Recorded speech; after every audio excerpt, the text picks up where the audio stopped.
Olá, caríssimo telespectador da Rede Século XXI, obrigado por ter permanecido conosco. Depois desse breve intervalo, começamos o segundo e último bloco do nosso 11º encontro, o programa Luz da Vida, dedicado ao fascinante tema A Ira de Deus, uma das verdades esquecidas ultimamente dentro da Igreja Católica Apostólica Romana.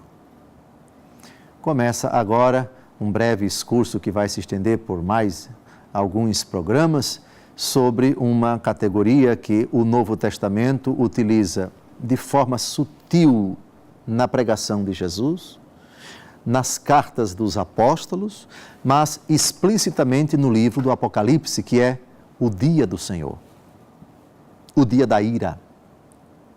O Senhor que virá um dia irado para julgar todos, para recompensar a cada um de acordo com suas obras.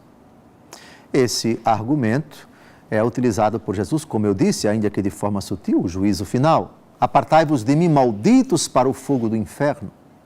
É um aspecto, é uma parte do juízo final. E ali haverá choro e ranger de dentes.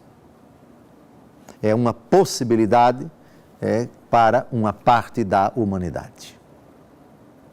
O dia da ira, que é uma linguagem própria do Antigo Testamento, como vamos ver agora em Amós, em Sofonias, no segundo livro dos Macabeus e no livro dos Salmos, sem falarmos de outros tantos textos que não teremos condição de abordar aqui, pegamos apenas estes que são os mais ilustrativos. Dia do Senhor. No Apocalipse, o Cordeiro virá irado. A primeira afirmação de São João Batista no Novo Testamento fala da ira. Jesus, mais de 20 vezes, dá explícitas manifestações de ira. Jesus Cristo, o irado. É talvez uma realidade que poucas pessoas tenham abordado ou tenham sabido que existia. A ideia de um Cristo misericordioso é corretíssima. O erro é pensar que essa misericórdia não assume em determinadas situações o aspecto de ira, de indignação, de cólera. Ira santa, indignação santa, cólera santa.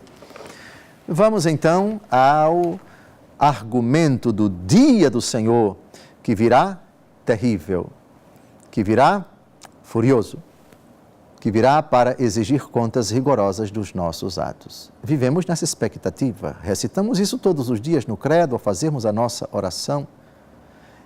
Ele está sentado à direita do Pai, de onde há de vir a julgar os vivos e os mortos. O dia do Senhor se aproxima. Que dia é esse? Vamos buscar as suas origens lá no Antigo Testamento. Com a palavra, o profeta Amós, capítulo 5, de 18 a 20. Ai daqueles que desejam ver o dia do Senhor. Que será para vós o dia do Senhor? Trevas e não luz. Como aquele que escapa de um leão, mas dá de encontro com um urso. Ou que volta para casa, mas ao tocar com a mão na parede, é mordido pela serpente. Sim, o dia do Senhor será trevas e não claridade. Escuridão e não luz. É óbvio que a linguagem aqui utilizada é a linguagem apocalíptica. A linguagem apocalíptica usa muitas descrições, muitos termos, muitas expressões, muitas designações aterrorizantes, impactantes, digamos assim. Porque o dia do Senhor virá como trevas e não como luz. O que é que as trevas produzem na vida dos seres humanos? Primeiro receio, depois medo, depois insegurança. A claridade nos possibilita discernir as coisas, as pessoas, os objetos, etc., mas na escuridão não.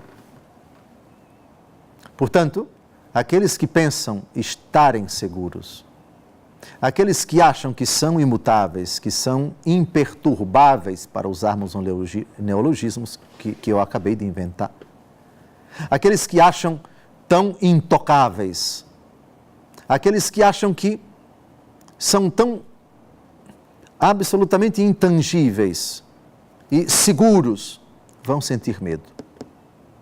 Porque vão se apresentar diante do Senhor para serem julgados. E o Senhor que conhece o íntimo dos seus corações. O dia do Senhor, portanto, por suposto, para aqueles que têm culpa, para aqueles que andam nas trevas, para aqueles de coração duro, para aqueles resistentes e obstinados à palavra do Senhor. E não eram poucos aqueles dos tempos do profeta Amós. Esse é o dia do Senhor. Pensava-se logo no começo da história de Israel, acreditava-se, ou melhor, não se acreditava, não, a noção da vida além da morte, da vida pós-morte, do além-túmulo, que não havia ressurreição da carne, que não havia recompensa para os bons, que não havia punição para os maus, mas isso foi evoluindo. Até que Israel paulatinamente adquiriu a consciência de que existe um juízo, de que o Senhor virá um dia, de que todos haveríamos de prestar contas diante de Deus. Essa ideia aparece bem clara, por exemplo, no capítulo 12 do livro de Daniel. O dia do Senhor. O dia que, para quem tem a consciência tranquila, é um dia de serenidade, é um dia de paz, é um dia de alegria. Eu não temo o Senhor que vem, porque nada tenho a temer. E Ele conhece a intimidade do meu coração. E Ele sabe do meu passado e do meu presente. Por que temer? O Senhor é minha luz e minha salvação. De quem eu temerei, diz o salmista. Mas os outros não. E assim, esse dia decisivo, o dia da vingança de Deus. Vingança vem de vindicar em latim, que significa fazer justiça. Não é vingança no sentido perverso de um dente por dente, olho por olho, que revida com igual ou maior intensidade o mal recebido. Não. A vingança de Deus é o dia da sua justiça, é o dia em que Deus colocará tudo às claras. Ele que conhece os corações, Ele que sonda e perscruta os rins, julgará todos nós. Então, para quem tem guardadas no seu coração tantas culpas, esse é um dia de perturbação, esse é um dia de medo, esse é um dia de angústia. Mas não é somente o profeta Amós quem fala do dia do Senhor, também o profeta Sofonias.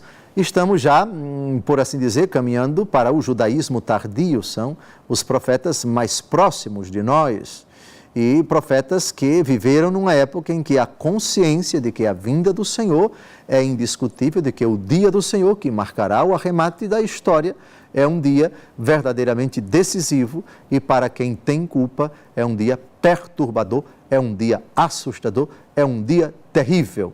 Portanto, não de claridade, mas de trevas, não de serenidade, mas de medo, de angústia, de tremor. Sofonias, capítulo 1, versículos de 4 a 14, outro profeta que trata do mesmo argumento. Vamos ao texto. Eis que se aproxima o grande dia do Senhor. Ele se aproxima rapidamente. Terrível é o ruído que faz o dia do Senhor. Mais forte soltará gritos de amargura nesse dia. Esse dia será um dia de ira, dia de angústia e de aflição, dia de ruína e de devastação, dia de trevas e de escuridão, dia de nuvens e de névoas espessas, dia de trombeta e de alarme contra as cidades fortes e as torres elevadas. Mergulharei os homens na aflição. Eles andarão como cegos, porque pecaram contra o Senhor. Seu sangue será derramado como o pó, e suas entranhas como o lixo. Nem sua prata, nem seu ouro poderão salvá-los no dia da cólera do Senhor. toda a terra será devorada pelo fogo de seu zelo, porque ele aniquilará de repente toda a população da terra. Os termos são assustadores, os termos são impactantes e convém que seja assim. Eu repito, para aquele que se encontra na presença do Senhor, não há por que se assustar. Essas palavras não se aplicam a ele. Terminei minha carreira, guardei a fé, travei o bom combate, desde já me está reservada a coroa da glória que o justo juiz me dará naquele dia, diz o apóstolo Paulo na última carta que ele escreveu a 2 Timóteo. Portanto, ele está tranquilo, não tem por que se apavorar. O texto que nós acabamos de ouvir é claro para aqueles que não se arrependeram dos seus pecados. A terra treme, haverá angústia, haverá grito, haverá aflição, haverá perturbação, haverá receio, haverá temor. Muitos se sentirão apavorados, angustiados, aflitos. Por quê? Por causa do Senhor em si? Não. Por causa dos pecados dos quais não quiseram se libertar, não se arrependeram. Então tem motivos para ficarem preocupados. Então o dia do Senhor verdadeiramente causa medo. Então, de fato, a ira do Senhor vai se manifestar neles. Apartai-vos de mim, malditos, se tratar daqueles que na hora derradeira estiveram em pecado mortal. Portanto, os textos que tratamos até agora do dia do Senhor, dia da ira, dia da fúria, dia da cólera, é simplesmente o dia da prestação de contas. E o Senhor vem em breve. Quem estiver em situação incômoda, ou para usarmos a expressão bem mais realista, quem estiver em pecado mortal, trate de se arrepender para não se apavorar. Aquele que se encontra nas trevas, saia delas. Aquele que se encontra em desobediência ao Senhor, obedeça. Aquele que se encontra em recalcitrância, abrande o seu coração, abra o seu coração a Deus, busque a vida nova, deixe ser tocado pelo Espírito Santo. E aí você não vai temer a vinda do Senhor, que se aproxima a passos largos. Terminamos mais um encontro. Desejo que mais um encontro sobre a ira de Deus, verdade esquecida, tenha contribuído para purificar e consolidar a sua fé na misericórdia de Deus, que é justa, e que vai ao encontro do pecador cheia de amor. E quando o objeto da sua solicitude é quem se encontra nas trevas, a misericórdia assume uma face bonita também. Misericórdia que se ira, misericórdia que se encoleriza, misericórdia que se vinga e que castiga, para salvar. Uma feliz semana, até o próximo domingo, se Deus quiser.